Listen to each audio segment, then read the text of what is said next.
Dakatarisa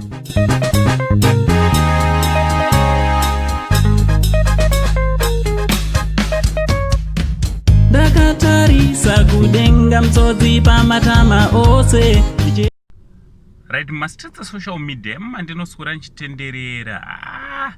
Pane chimwe chandasangana nacho azukuru chandibata chandirwadza chandoda kuti timbo discuss mbichana panapa handiti chinogona chakaitika achona pane time but zvakakosha kuti titaure pamusoro pezvazvo. So chiteerera kana unga usati wasubscribe to this channel, I kindly ask you mzukuru kuti hapana chekudi hapana chekumira, please subscribe to this channel. Also don't forget to turn on your notification bell kuitira kuti whenever we upload a video you will be notified. And thanks very much ne support yamunoramba muchipa pamusha penyu basa richienda mberi. Right, masters social media imo mandinoswera tichitenderera chiona kuti zvinhu zvirikufamba sei. Tirikufambira nenguva zukuru.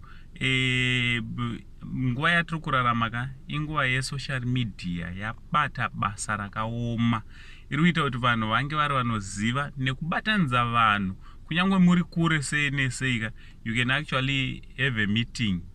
Mogona kuita meeting, mogona kutoita zvakasiyana siyana. Umwe neumwe ari kwake kuLondon, umwe ari kuUK, umwe ari kuZimbabwe, umwe ari kuSouth Africa, Botswana, Malawi. Mukatoita meeting, mukatopinda church, handiti zvakatodaro. So this is actually what happened. Mwana wechikoro tazoona achirovana naticha, handiti. Mwana wechikoro anga achirovana naticha. Chinova chinhu chiri so much disturbing. Mwana wechisikana kurovana ne teacher. Zvinhu zviri so disturbing wazukuru. Kureva kuti vana vedu havasisiri safe kuzvikoro uku. Zvinogona zvezvi kukonzereswa nezvinhu zvakasiyana siyana. Chimwe chezvinhu chinogona chiri kukonzeresa izvi, maticha vane stress. Handiti hapana munhu anoda kushanda asingawane mari wazukuru inomukwanira inotenga. Handiti maticha ane stress wazukuru zvinogona zvezvi kukonzeresa futi kuti ticha vadzidzisi akaitirwa zvanenge aitirwa nevana haachakwanisa kuzvicontrola.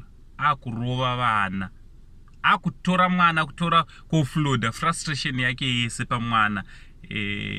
Zvinova zvinhu zvinodisappoint. Handiti also vana vedu kucontroleka kwacho dzimwe dzenguva we can blame a teacher, we can blame vabereki, but vana vedu kucontroleka kwachona vave kunetsa, especially ne social media idzi.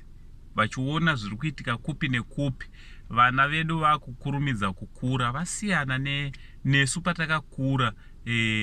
Takanga tichikura tichiendera nezera. Manje vana vedu vakuenda pamberi pezera ravo. So what do you think namudzidzisi kana nematichers anorova vana? Ameno ngatitaura nawo macomments. Also nemwana arovawo teacher back.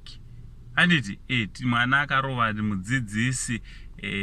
Zvinova zvinhu zvinonyadzisa on both sides. Handiti zvinhu zvinonyadzisa kumwana wechikoro zvese nekumudzidzisi.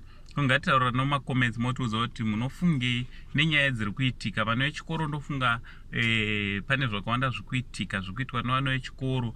Vana vechikoro vari kurara vese, vana vechikoro vari kunwa doro, vachibhema mbanje, vari kuita zvinhu zvatisingatarisi kuti vanofanira vari varinoita, especially paage yavo. So let's communicate kumacomments motiudza kuti munofungei.